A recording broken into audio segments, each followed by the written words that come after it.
terrible to mentally wrap your mind around. I would lie in bed at night and just cry. I didn't want to talk to anyone about it, and yet I needed to talk about it and I wanted to talk about it. How do you deal with something like that? No one expects to get cancer. Okay, so at this point, I'm diagnosed with cancer. We've taken my baby girl because I was pregnant. I had my biopsies, my tests, my scans, surgery, had my port placed. So to give you perspective, I'm about to start chemo that can A, possibly kill me, or B, at best, give me life-threatening problems that will interfere with my ability to do normal things for the rest of my life. So in order to adequately prepare me for these terrible things, I was given a 30-minute introduction to chemo. Basically a 30-minute crash course on how to deal with the effects of chemotherapy. Keep in mind, I'm still in shock, by the way, with this prognosis that I am likely to die. So I can't really process or handle like anything that they're saying. But thankfully, my mom was there and my husband was there. Isn't it funny we mentioned our moms first? I don't know why I did that. So we just did the chemo education session and now learned all about the side effects and how much those are really going to be terrible. Now we're navigating ourselves through the hospital. Now we're navigating through the Pretty hospital. much a big old mansion/maze. Okay, so I really don't think I understood the severity of what I was agreeing to here. Actually, I know I did not understand the side effects of what they were going to pump into my body. And I don't really know what to expect, but I am just happy to start it. So today has gone pretty well. I'm exhausted and super tired. And for some reason, it gave me like tons of congestion, so I sound crazy. But my husband's been such a trooper, and he's been massaging my leg as he takes his hand off. So they're just listing off all of these possible diseases or problems that I'll have in the future, like heart disease and lung problems and infertility problems and kidney problems and an additional bone cancer and likelihood of leukemia. And I stop her and I was like, wait, like what's my likelihood of getting like leukemia in the future? What's my likelihood of having infertility? And she just looks at me and is like, let's hope that's something you get to worry about in the future. And that hurts. I think that was the moment when it really hit me how terrible my prognosis really is. Hasn't gone away. It's kind of painful. It's really painful. So I'm told only 1 in 5 will make it past 5 years, and that is so terrible to mentally wrap your mind around. I would lie in bed at night and just cry. I didn't want to talk to anyone about it, and yet I needed to talk about it and I wanted to talk about it. How do you deal with something like that? No one expects to get cancer. I think the beginning was so difficult because people kept constantly coming to me with like, how are you doing? How can I help you? It's so real and new, and because people kept coming, no one would let me just deal with it and process it. Not to anyone's fault, but just so many people were constantly reminding me of this life-threatening disease that I have.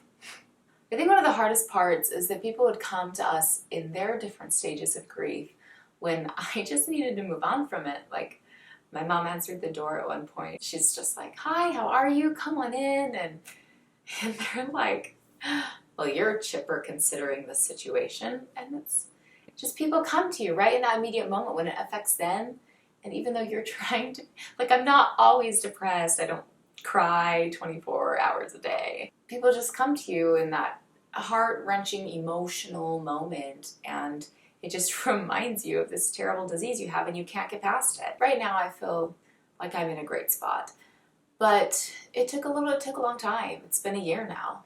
But I'd say I was pretty stable at about 4 or 5 months. That was probably about the time when we figured out the meds that worked for me to combat the effects of chemo. So as we began to work through those and create some sense of normalcy for me, that's when things began to smooth over. I'd say one of the most difficult things for me was having a newborn, obviously. I had to, and I knew this as it was happening, but I had to put up a wall emotionally and not get attached to her. I just needed to take care of myself first. Regularly, I had to stay overnight for an entire week at a time in the hospital, and my kids could come and visit, but I didn't really want them to. I felt terrible. I didn't want to talk to anyone. I didn't want anyone around me. I just wanted to veg and sleep. And so I just needed to create that wall, separate myself to stay safe.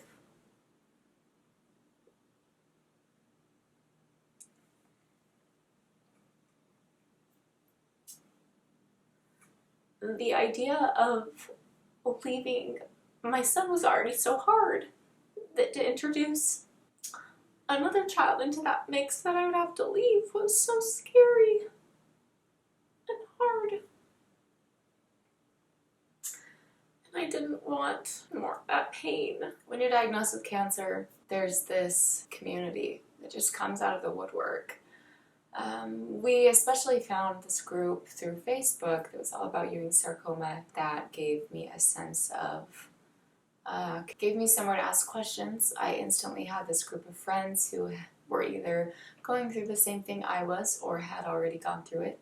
Exact same chemotherapies, same regimens, slightly different situations based on where your tumor was and its state or stage. So it was a place where I could have friends. What became difficult was seeing some of those friends relapse and seeing others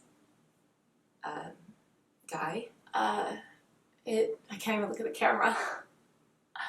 It just makes you aware of your situation. I was constantly going to the ER throughout treatment, especially right at the beginning when we were really nailing down what medications I needed to combat my particular side effects. But I spent so much time in the ER. I'd say I was in the hospital 20 something days out of every 30 days a month. When you're in a hospital, it's kind of depressing. People who are taking care of you are, trying to be so kind, but you feel like no one really knows. They might face this, every day when they come to deal with it, but people would walk in the room and it's like, sucks that I have to deal with this and you don't. And I really didn't go out in public much, but I'd remember driving in the car and seeing people out running and they just had like normal hair.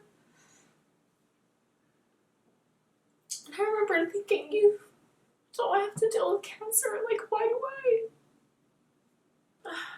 Or just see people in cars right as we're driving and they would just look normal and I was like, you don't have to worry if you're gonna be here next year for your kids. Like, damn, you're so lucky.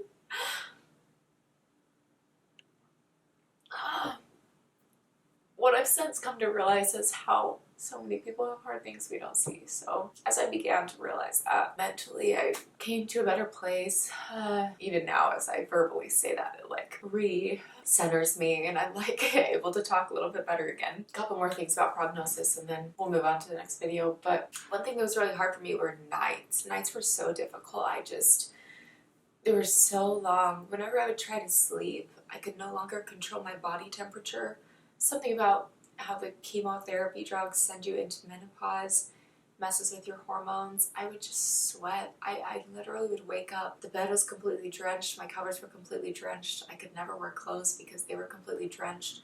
When I was in the hospital, I would switch out 5 nightgowns within a night because it would be completely sopping and just everything running down my face, running down my body. And it was so hard to just wake up and be reminded over and over again of the reality of my situation and just to like be alone in the hospital room.